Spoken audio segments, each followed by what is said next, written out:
ನಮಸ್ಕಾರ. ಎಸ್18 ವಾರ್ತೆಗಳಿಗೆ ಸ್ವಾಗತ. ನಾನು ಕವಿತಾ. ಮೊದಲಿಗೆ ಹೆಡ್ಲೈನ್ಸ್.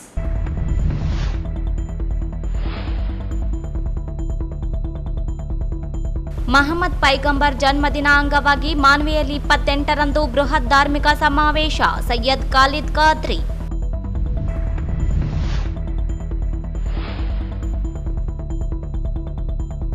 ಕೇಂದ್ರ ಕಾರ್ಮಿಕ ವಿರೋಧಿ ನೀತಿ ಖಂಡಿಸಿ ಕಾರ್ಮಿಕ ಸಂಘಟನೆಗಳ ಜಂಟಿ ಸಮಿತಿ ಪ್ರತಿಭಟನೆ.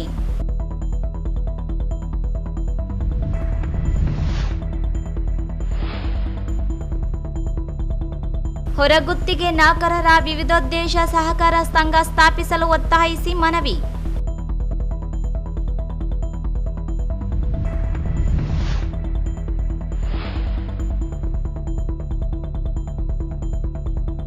ವಿಶ್ವಕರ್ಮ ಜಯಂತಿ ಆಚರಿಸದ ಮಾನ್ವಿ ಜೆಸ್ಕಾಂ ಎಇಇ ಅಮಾನತಿಗೆ ಆಗ್ರಹ.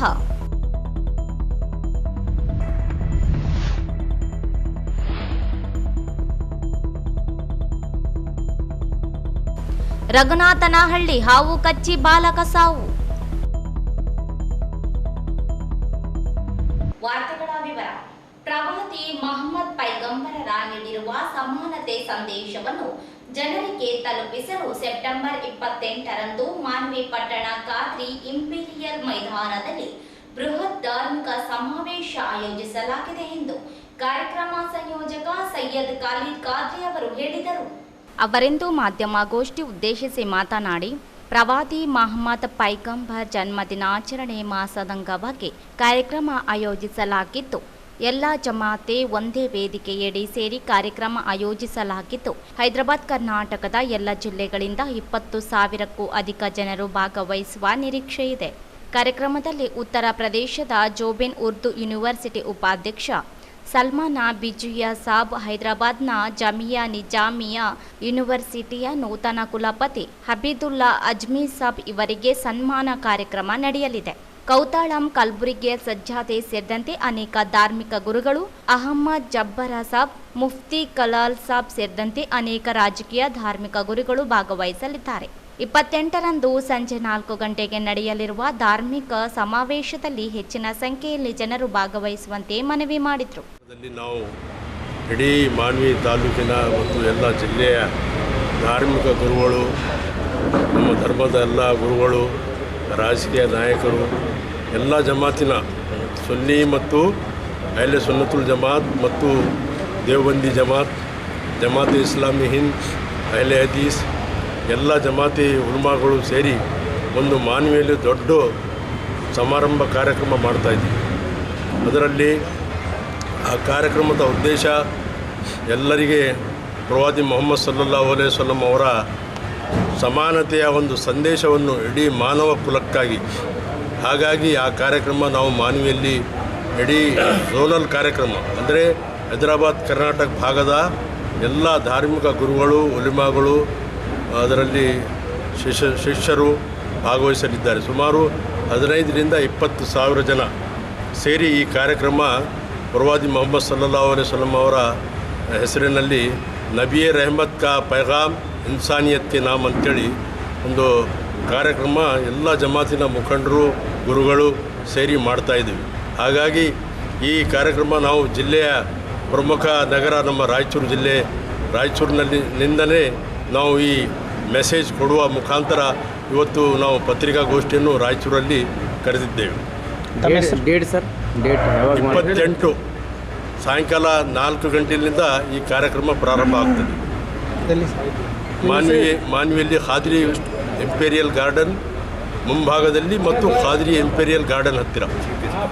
ಸರ್ ತಮ್ಮ ಹೆಸರು? ಸೈಯದ್ ಖಾಲಿದ್ ಖಾದ್ರಿ ಅಂಥೇಳಿ.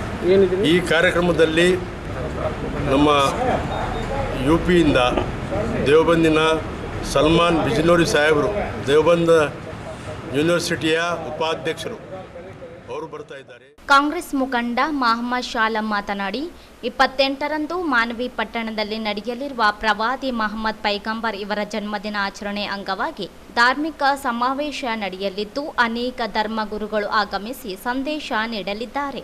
ಹೈದರಾಬಾದ್ ಕರ್ನಾಟಕ ಪ್ರದೇಶದ ಜಿಲ್ಲೆ ಜನರು ಅತಿ ಹೆಚ್ಚು ಜನರು ಭಾಗವಹಿಸುವಂತೆ ಮನವಿ ಮಾಡಿದರು. ಏನೋ ಒಂದು ಪತ್ರಿಕಾ ಗೋಷ್ಠಿಯನ್ನು ಕರೆದಿದ್ದೀವಿ. ಎಲ್ಲ ಮಶಾಯಿಕೀನ್ ಮತ್ತು ಉಲ್ಮಾದೀನ್ ಎಲ್ಲರೂ ಇಲ್ಲಿ ಬಂದಿದ್ದರು. ಸ್ವಲ್ಪ ತಡವಾಯಿತು, ಭಾಳಷ್ಟು ಜನ ತಗೊಳ್ಳಿಕ್ಕಾಗಲಿಲ್ಲ. ಆದರೆ ಇವತ್ತಿನ ಉದ್ದೇಶ ಏನಪ್ಪ ಅಂತಂದರೆ, ಮಾನ್ವಿ ಪಟ್ಟಣದಲ್ಲಿ 28ನೇ ತಾರೀಕಿನಂದು ಏನೋ ನಮ್ಮ ಪ್ರವಾದಿ ಮೊಹಮ್ಮದ್ ಪೈಗಂಬರ್ ಅವರ ಒಂದು ಸಂದೇಶ ಸಾರುವಂಥ ಒಂದು ದೊಡ್ಡ ಕಾರ್ಯಕ್ರಮ ಹಮ್ಮಿಕೊಳ್ಳಲಾಗಿದೆ. ಹಾಗಾಗಿ ಇವತ್ತು ಪತ್ರಿಕಾಗೋಷ್ಠಿ ಮುಖಾಂತರ ಈ ಕಾರ್ಯಕ್ರಮವನ್ನು ನಾವೆಲ್ಲರೂ ಕೂಡಿ ನಮ್ಮ ರಾಯಚೂರಿನಿಂದ ಒಂದು ಹೈದರಾಬಾದ್ ಕರ್ನಾಟಕದ ಎಲ್ಲ ನಮ್ಮ ಧರ್ಮಗುರುಗಳಾದಂಥ ಉತ್ತರ ಪ್ರದೇಶ ಮತ್ತು ಹೇಳಿದಂತೆ ಬೆಂಗಳೂರು, ನಮ್ಮ ಗುಲ್ಬರ್ಗಾದ ಸಜ್ಜಾದೆ ಮಿಷಿನವರು ದರ್ಗಾ ಸಾಹೇಬರು ಬರ್ತಾರೆ. ಎಲ್ಲ ಭಾಳಷ್ಟು ಸುತ್ತಮುತ್ತಲ ಹೈದರಾಬಾದ್ ಕರ್ನಾಟಕದ ಪ್ರದೇಶದಿಂದ ಎಲ್ಲ ಧರ್ಮಗುರುಗಳು ಆ ಕಾರ್ಯಕ್ರಮಕ್ಕೆ ಬಂದು ನಮ್ಮ ಪ್ರವಾದಿ ಮೊಹಮ್ಮದ್ ಪೈಗಂಬರ್ ಅವರ ಒಂದು ಸಮಾನತೆಯ ಸಂದೇಶವನ್ನು ಸಾರುವಂಥ ಕಾರ್ಯಕ್ರಮ, ಒಂದು ಒಳ್ಳೆಯ ಕಾರ್ಯಕ್ರಮ ಮಾನ್ವಿ ಪಟ್ಟಣದಲ್ಲಿ ಹಮ್ಮಿಕೊಳ್ಳಲಾಗಿದೆ. ಹಾಗಾಗಿ ನಾವು ರಾಯಚೂರು ನಗರದಲ್ಲಿ ನಾನು ಮನವಿ ಮಾಡ್ತಾಯಿದ್ದೀನಿ ನಮ್ಮ ರಾಯಚೂರಿನ ಎಲ್ಲ ನಾಗರಿಕರಿಗೆ ಈ ಮಾನ್ವಿ ಪಟ್ಟಣದಲ್ಲಿ ನಡೆಯುವಂಥ ಕಾರ್ಯಕ್ರಮವನ್ನು ನಾವೆಲ್ಲರೂ ಕೂಡಿ ಯಶಸ್ವಿಗೊಳಿಸಲಿಕ್ಕೆ ನಾನು ಕೋರ್ತಾ ಇದ್ದೀನಿ ತಮ್ಮ. ಸಭೆಯಲ್ಲಿ ವಿವಿಧ ಜಮಾತೆ ಸಜ್ಜಾದೆಗಳು, ವಕ್ಫ್ ಬೋರ್ಡ್ ಅಧ್ಯಕ್ಷ ಸೈಯದ್ ಫರೀದ್ ಖಾನ್, ನಗರಸಭೆ ಉಪಾಧ್ಯಕ್ಷ ಸಾಜಿದ್ ಸಮೀರ್, ಇಕ್ಬಾಲ್ ಸಾಬ್ ಸೇರಿದಂತೆ ಅನೇಕರಿದ್ದರು. ಜಿಲ್ಲೆಯಲ್ಲಿ ಜಿಲ್ಲಾಧಿಕಾರಿಗಳ ನೇತೃತ್ವದಲ್ಲಿ ಬೀದರ್ ಮಾದರಿಯ ಜಿಲ್ಲಾ ಕಾರ್ಮಿಕ ಸೇವೆಗಳ ವಿವಿಧೋದ್ದೇಶ ಸಹಕಾರ ಸಂಘ ರಚಿಸಬೇಕು ಎಂದು ಒತ್ತಾಯಿಸಿ ಕರ್ನಾಟಕ ರಾಜ್ಯ ಸಂಯುಕ್ತ ವಸತಿ ನಿಲಯ ಕಾರ್ಮಿಕರ ಸಂಘ ಎಐಯುಟಿಯುಸಿ ಸಂಯೋಜಿತ ಜಿಲ್ಲಾ ಸಮಿತಿ ವತಿಯಿಂದ ಜಿಲ್ಲಾಧಿಕಾರಿ ಕಚೇರಿ ಅಧಿಕಾರಿಗೆ ಮನವಿ ಸಲ್ಲಿಸಿದರು. ಸಮಾಜ ಕಲ್ಯಾಣ ಇಲಾಖೆ, ಹಿಂದುಳಿದ ವರ್ಗಗಳ ಕಲ್ಯಾಣ ಇಲಾಖೆ, ಪರಿಶಿಷ್ಟ ವರ್ಗಗಳ ಕಲ್ಯಾಣ ಇಲಾಖೆ, ಅಲ್ಪಸಂಖ್ಯಾತರ ಕಲ್ಯಾಣ ಇಲಾಖೆಗಳಡಿಯಲ್ಲಿ ಬರುವ ವಸತಿ ನಿಲಯಗಳಲ್ಲಿ ಅನೇಕ ವರ್ಷಗಳಿಂದ ಹೊರಗುತ್ತಿಗೆ ಆಧಾರದ ಮೇಲೆ ಅಡುಗೆಯವರು, ಅಡಿಗೆ ಸಹಾಯಕರು, ರಾತ್ರಿ ಕಾವಲುಗಾರರು ಸೇರಿ ನೂರಾರು ಕಾರ್ಮಿಕರು ಕೆಲಸ ಮಾಡುತ್ತಿದ್ದಾರೆ. ಕಾರ್ಮಿಕರಿಗೆ ವೇತನ, ಪಿಎಫ್, ಇಎಸ್ಐ, ನೇಮಕಾತಿ ಪತ್ರ, ಗುರುತಿನ ಚೀಟಿ, ವೇತನ ರಸೀದಿ, ರಜೆ ಸೌಲಭ್ಯಗಳು ಕಾಲಕಾಲಕ್ಕೆ ಸರಿಯಾಗಿ ದೊರಕುತ್ತಿಲ್ಲ ಎಂದು ಆರೋಪಿಸಿದರು. ಗುತ್ತಿಗೆದಾರರು ಕಾರ್ಮಿಕರಿಗೆ ವೇತನ, ಪಿಎಫ್, ಇಎಸ್ಐ ಕೊಡುವುದರಲ್ಲಿ ವಂಚನೆ ಮಾಡುತ್ತಿದ್ದಾರೆ. ಈ ಬಗ್ಗೆ ಸಾಕಷ್ಟು ಬಾರಿ ಸರ್ಕಾರದ ಗಮನಕ್ಕೆ ತಂದರೂ ಸಮಸ್ಯೆ ಬಗೆಹರಿಸಲು ಮುಂದಾಗಿಲ್ಲ. ಹೊರಗುತ್ತಿಗೆ ಕಾರ್ಮಿಕರಿಗೆ ಕಾರ್ಮಿಕ ಕಾಯ್ದೆ ಅನ್ವಯ ನಿಗದಿಯಾದ ಶಾಸನಬದ್ಧ ಸೌಲಭ್ಯಗಳನ್ನು ಸಹಿತ ನೀಡುತ್ತಿಲ್ಲವೆಂದು ದೂರಿದರು. ಕೂಡಲೇ ಹೊರಗುತ್ತಿಗೆ ಏಜೆನ್ಸಿಗಳಿಂದ ಆಗುತ್ತಿರುವ ಅಕ್ರಮ ಹಾಗೂ ಅನ್ಯಾಯಗಳನ್ನು ತಡೆಗಟ್ಟಲು ಕಾರ್ಮಿಕ ಸಚಿವರು ಹಾಗೂ ರಾಜ್ಯ ಸರ್ಕಾರ ಹೊರಗುತ್ತಿಗೆ ಏಜೆನ್ಸಿಗಳ ಬದಲಿಗೆ ಜಿಲ್ಲಾಧಿಕಾರಿಗಳ ನೇತೃತ್ವದಲ್ಲಿ ಜಿಲ್ಲಾ ಕಾರ್ಮಿಕ ಸೇವೆಗಳ ವಿವಿಧೋದ್ದೇಶ ಸಹಕಾರ ಸಂಘ ರಚಿಸುವಂತೆ ಮನವಿ ಮಾಡಿದರು.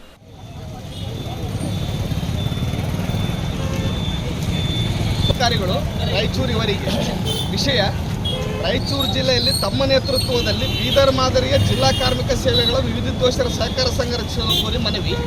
ಮೇಲ್ಕಂಡ ವಿಷಯಕ್ಕೆ ಸಂಬಂಧಿಸಿದಂತೆ ಸಮಾಜ ಕಲ್ಯಾಣ ಇಲಾಖೆ, ಹಿಂದುಳಿದ ವರ್ಗಗಳ ಕಲ್ಯಾಣ ಇಲಾಖೆ, ಪರಿಶಿಷ್ಟ ವರ್ಗಗಳ ಕಲ್ಯಾಣ ಇಲಾಖೆ, ಅಲ್ಪಸಂಖ್ಯಾತರ ಕಲ್ಯಾಣ ಇಲಾಖೆ ಅಡಿಯಲ್ಲಿ ಬರುವ ವಸತಿ ನಿಲಯಗಳಲ್ಲಿ ಹಲವಾರು ವರ್ಷಗಳಿಂದ ಹೊರಗುತ್ತಿಗೆ ಆಧಾರದ ಮೇಲೆ ಅಡಿಗೆಯವರು, ಅಡಿಗೆ ಸಹಾಯಕರು, ರಾತ್ರಿ ಕಾವಲುಗಾರರಾಗಿ ನೂರಾರು ಕಾರ್ಮಿಕರು ಕೆಲಸ ಮಾಡುತ್ತಿದ್ದಾರೆ. ಈ ಕಾರ್ಮಿಕರಿಗೆ ವೇತನ, ಪಿಎಫ್, ಇಎಸ್ಐ, ನೇಮಕಾತಿ ಪತ್ರ, ಗುರುತಿನ ಚೀಟಿ, ವೇತನ ರಶೀದಿ, ರಜೆ ಸೌಲಭ್ಯಗಳು ಕಾಲಕಾಲಕ್ಕೆ ಸರಿಯಾಗಿ ದೊರಕುತ್ತಿಲ್ಲ. ಗುತ್ತಿಗೆದಾರರು ಕಾರ್ಮಿಕರಿಗೆ ವೇತನ, ಪಿಎಫ್, ಇಎಸ್ಐ ಕೊಡೋದನ್ನು ವಂಚನೆ ಮಾಡುತ್ತಿದ್ದಾರೆ.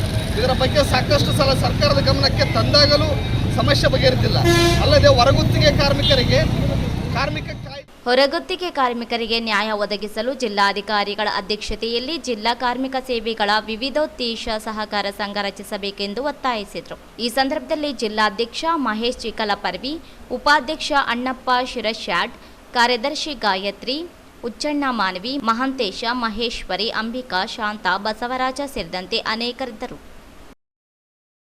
ಕೆಲಸದ ಅವಧಿ ಹೆಚ್ಚಳ ಸೇರಿದಂತೆ ಕಾರ್ಮಿಕ ವಿರೋಧಿ 4 ಕಾರ್ಮಿಕ ಸಂಹಿತೆಗಳನ್ನು ಕೈಬಿಡಲು ಒತ್ತಾಯಿಸಿ ಕಾರ್ಮಿಕ ಸಂಘಗಳ ಜಂಟಿ ಸಮಿತಿ ನೇತೃತ್ವದಲ್ಲಿ ಪ್ರತಿಭಟನೆ ನಡೆಸಿದರು.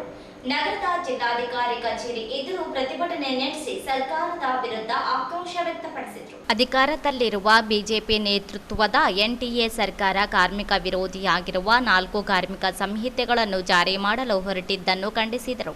ದೇಶದಲ್ಲಿ ಬಿಜೆಪಿ ಸರ್ಕಾರ ಅಧಿಕಾರ ವಹಿಸಿದಾಗಿನಿಂದ ಕಾರ್ಮಿಕ ವಿರೋಧಿ ನೀತಿಗಳನ್ನು ಅನುಸರಿಸುತ್ತಾ ಬಂದಿದೆ. ನೀತಿಗಳನ್ನು ವಿರೋಧಿಸಿ ಕಾರ್ಮಿಕರು ದೇಶಾದ್ಯಂತ ಹಲವಾರು ಮುಷ್ಕರಗಳನ್ನು ನಡೆಸುತ್ತಾ ಬಂದರೂ ಬಿಜೆಪಿ ನೇತೃತ್ವದ ಕೇಂದ್ರ ಸರ್ಕಾರ ತನ್ನ ಆಕ್ರಮಣವನ್ನು ಕಾರ್ಮಿಕರ ಮೇಲೆ ಮುಂದುವರೆಸಿ ಎಂದು ದೂರಿದರು. ಈ ಬಾರಿಯೂ ಅಧಿಕಾರದ ಚುಕ್ಕಾಣಿ ಹಿಡಿದಿರುವ ಬಿಜೆಪಿ ನೇತೃತ್ವದ ಎನ್ಡಿಎ ಸರ್ಕಾರವು ದೇಶದ ಜನತೆ ಮತ್ತು ಕಾರ್ಮಿಕ ವರ್ಗದ ಹಿತಾಸಕ್ತಿಯನ್ನು ಕಡೆಗಣಿಸುತ್ತಿದೆ. ಕಾರ್ಮಿಕರಿಗೆ 8 ಗಂಟೆ ಬದಲಾಗಿ 12 ಗಂಟೆವರೆಗೆ ಕೆಲಸದ ಅವಧಿಯನ್ನು ಹೆಚ್ಚಿಸಲು ಮುಂದಾಗಿದ್ದು, ಈ ಬಗ್ಗೆ ಸಾಕಷ್ಟು ಸರ್ಕಾರಕ್ಕೆ ಮನವಿ ಸಲ್ಲಿಸಲಾಗಿದೆ. ಕೆಲಸದ ಅವಧಿ ಹೆಚ್ಚಳವನ್ನು ಹಿಂಪಡೆಯಬೇಕು. ರಾತ್ರಿ ಪಾಳಯದಲ್ಲಿ ಮಹಿಳೆಯರು ಕೆಲಸ ಮಾಡುವುದರಿಂದ ಸಾಕಷ್ಟು ತೊಂದರೆಗಳಾಗುತ್ತಿದೆ. ಮಹಿಳೆಯರಿಗೆ ಸುರಕ್ಷಿತ ಕ್ರಮಗಳಿಲ್ಲ. ಮಹಿಳೆಯರು ರಕ್ಷಣೆ ಮುಂದಾಗಬೇಕು. ರಾತ್ರಿ ಪಾಳಯದಲ್ಲಿ ನಿಯಮ ಕೈಬಿಡಲು ಒತ್ತಾಯಿಸಿದರು.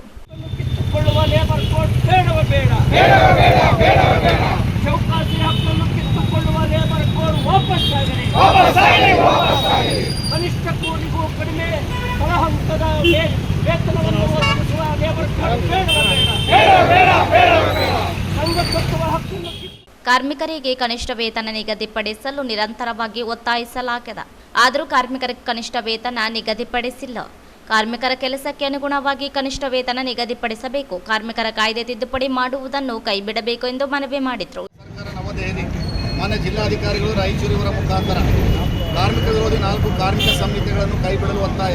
ಮಾನ್ಯರೇ, ಪ್ರಸ್ತುತ ಅಧಿಕಾರದಲ್ಲಿರುವ ಬಿಜೆಪಿ ನೇತೃತ್ವದ ಎನ್ಡಿಎ ಸರ್ಕಾರ ಕಾರ್ಮಿಕ ವಿರೋಧಿಯಾಗಿರುವ 4 ಕಾರ್ಮಿಕ ಸಂಹಿತೆಗಳನ್ನು ಜಾರಿ ಮಾಡಲು ಹೊರಟಿದ್ದು, ಈ ಸಂಹಿತೆಗಳು ಕಾರ್ಮಿಕ ವಿರೋಧಿಯಾಗಿರುವ ಹಿನ್ನೆಲೆಯಲ್ಲಿ ಇವುಗಳನ್ನು ಕೈಬಿಡಬೇಕೆಂದು ಕಾರ್ಮಿಕ ಸಂಘಟನೆಗಳ ಜಂಟಿ ಸಮಿತಿ ರಾಯಚೂರು ಘಟಕವು ಕೇಂದ್ರ ಸರ್ಕಾರವನ್ನು ಒತ್ತಾಯಿಸುತ್ತದೆ. ದೇಶದಲ್ಲಿ ಬಿಜೆಪಿ ಸರ್ಕಾರ ತಾನು ಅಧಿಕಾರ ವಹಿಸಿದಾಗಿನಿಂದ ಕಾರ್ಮಿಕ ವಿರೋಧಿ ನೀತಿಗಳನ್ನು ಅನುಸರಿಸುತ್ತಾ ಬಂದಿದೆ. ಅಂತಹ ನೀತಿಗಳನ್ನು ವಿರೋಧಿಸಿ ಕಾರ್ಮಿಕರು ದೇಶಾದ್ಯಂತ ಸರ್ಕಾರವು ತನ್ನ ಆಕ್ರಮಣವನ್ನು ಕಾರ್ಮಿಕರ ಮೇಲೆ ಮುಂದುವರಿಸುತ್ತಾ ಬಂದಿದೆ.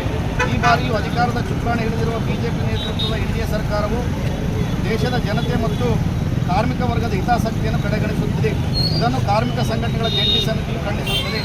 ಸಂಸತ್ತಿನಲ್ಲಿ ಅವಸರವಾಗಿ 44 ಕಾರ್ಮಿಕ ಕಾಯ್ದೆಗಳನ್ನು 4 ಕಾರ್ಮಿಕ ಈ ಸಂದರ್ಭದಲ್ಲಿ ಸಿಐಟಿಯು ಜಿಲ್ಲಾಧ್ಯಕ್ಷೆ ಎಚ್ ಪದ್ಮಾ, ಎಐಯುಟಿಯುಸಿ ರಾಜ್ಯ ಕಾರ್ಯದರ್ಶಿ NS Veeresh, AITUC Ananda, INTUC ಜಿಲ್ಲಾಧ್ಯಕ್ಷ ತಿಮ್ಮಪ್ಪ ಸ್ವಾಮಿ, ಸಿಐಟಿಯುಜಿ ಕಾರ್ಯದರ್ಶಿ ಡಿಎ ಶರಣಬಸವ, ಎಐಯುಟಿಯುಸಿ ಕಾರ್ಯದರ್ಶಿ Mahesh Chikkalaparavi, SM Peera, M Sharanagouda, M Ravi, Salauddin, Srinivasa Komari, VM Ukkali ಸೇರಿದಂತೆ ಅನೇಕರಿದ್ದರು. ವಿಶ್ವಕರ್ಮ ಜಯಂತಿಯನ್ನು ಆಚರಣೆ ಮಾಡದೆ ನಿರ್ಲಕ್ಷ್ಯ ವಹಿಸಿದ ಮಾನ್ವಿ ಜೆಸ್ಕಾಂ ಎಇಇ ಅವರನ್ನು ಅಮಾನತುಗೊಳಿಸಬೇಕು ಎಂದು ಒತ್ತಾಯಿಸಿ ವಿಶ್ವಕರ್ಮ ಸಮಾಜ ಹೋರಾಟ ಸಮಿತಿ ವತಿಯಿಂದ ಜಿಲ್ಲಾಧಿಕಾರಿ ಕಚೇರಿ ಅಧಿಕಾರಿಗೆ ಮನವಿ ಸಲ್ಲಿಸಿದರು. ಸೆಪ್ಟೆಂಬರ್ 17ರಂದು ರಾಜ್ಯ ಸರ್ಕಾರದಿಂದ ವಿಶ್ವಕರ್ಮ ಜಯಂತಿ ಆಚರಣೆ ಮಾಡಲು ಆದೇಶವಿದ್ದು, ಆದರೆ ಮಾನ್ವಿ ತಾಲೂಕಿನ ಜೆಸ್ಕಾಂ ಕಚೇರಿಯಲ್ಲಿ ವಿಶ್ವಕರ್ಮರ ಭಾವಚಿತ್ರಕ್ಕೆ ಪೂಜೆ ಸಲ್ಲಿಸದೆ ವಿಶ್ವಕರ್ಮ ಜಯಂತಿಯನ್ನು ಆಚರಣೆ ಮಾಡದೇ ಇರುವುದನ್ನು ಖಂಡಿಸಿದರು. ಎಲ್ಲ ಸರ್ಕಾರಿ ಕಚೇರಿಗಳಲ್ಲಿ ಆಚರಣೆ ಮಾಡುವಂತೆ ಆದೇಶವಿದ್ದರೂ ಆದೇಶವನ್ನು ಗಾಳಿಗೆ ತೂರಿದ ಮಾನ್ವಿ ಜೆಸ್ಕಾಂ ಎಇಇ ವೈದ್ಯನಾಥ ಇವರನ್ನು ಅಮಾನತುಗೊಳಿಸಬೇಕೆಂದು ಒತ್ತಾಯಿಸಿದರು.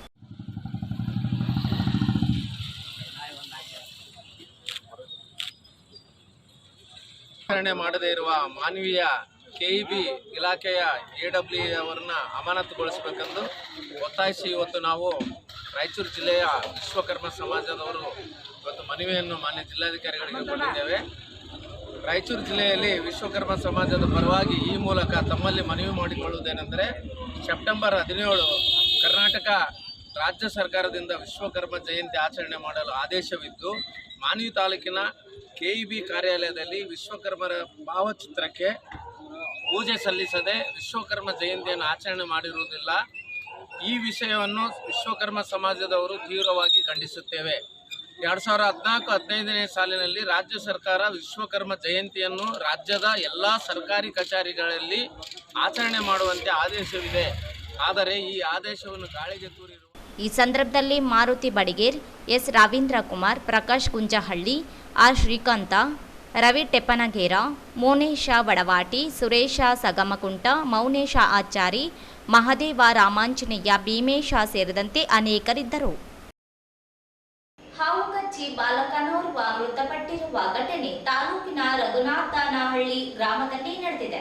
ಮೃತ ಬಾಲಕ ಶ್ರೀಕಾಂತ ವರ್ಷ ಎಂದು ತಿಳಿದು ಬಂದಿದೆ. ಸೆಪ್ಟೆಂಬರ್ 21ರಂದು ಗ್ರಾಮದಲ್ಲಿ ರಾತ್ರಿ ಸಮಯದಲ್ಲಿ ಹಾವು ಕಚ್ಚಿದ್ದು ಚಿಕಿತ್ಸೆಗಾಗಿ ಆಸ್ಪತ್ರೆಗೆ ದಾಖಲಿಸಲಾಗಿತ್ತು. ಚಿಕಿತ್ಸೆ ಫಲಿಸದೆ ಕಳೆದ ರಾತ್ರಿ ಮೃತಪಟ್ಟಿದ್ದಾನೆ. ಮೃತ ಬಾಲಕ 4ನೇ ತರಗತಿಯಲ್ಲಿ ವಿದ್ಯಾಭ್ಯಾಸ ಮಾಡುತ್ತಿದ್ದ ಎನ್ನಲಾಗಿದೆ.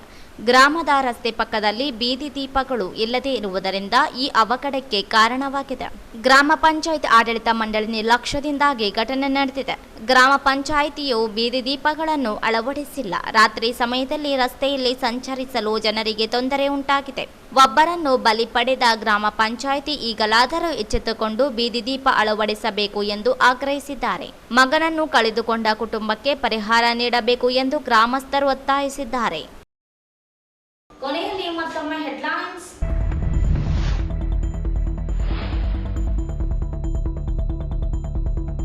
ಮಹಮ್ಮದ್ ಪೈಗಂಬರ್ ಜನ್ಮದಿನ ಅಂಗವಾಗಿ ಮಾನ್ವಿಯಲ್ಲಿ 28ರಂದು ಬೃಹತ್ ಧಾರ್ಮಿಕ ಸಮಾವೇಶ. ಸೈಯದ್ ಖಾಲಿದ್ ಖಾದ್ರಿ.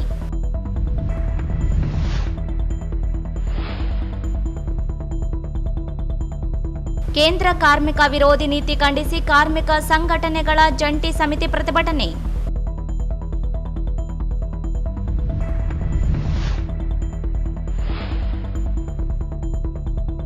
ಹೊರಗುತ್ತಿಗೆ ನೌಕರರ ವಿವಿಧೋದ್ದೇಶ ಸಹಕಾರ ಸಂಘ ಸ್ಥಾಪಿಸಲು ಒತ್ತಾಯಿಸಿ ಮನವಿ.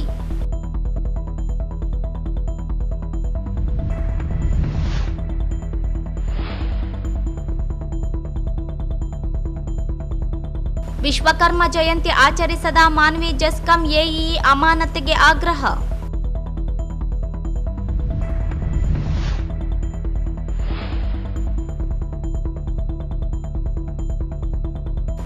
ರಘುನಾಥನಹಳ್ಳಿ ಹಾವು ಕಚ್ಚಿ ಬಾಲಕ ಸಾವು. ಇಲ್ಲಿಗೆ ವಾರ್ತಾ ಪ್ರಸಾರ ಮುಕ್ತಾಯವಾಯಿತು. ಮುಂದಿನ ವಾರ್ತೆಗಳೊಂದಿಗೆ ಭೇಟಿಯಾಗೋಣ. ವಂದನೆಗಳು.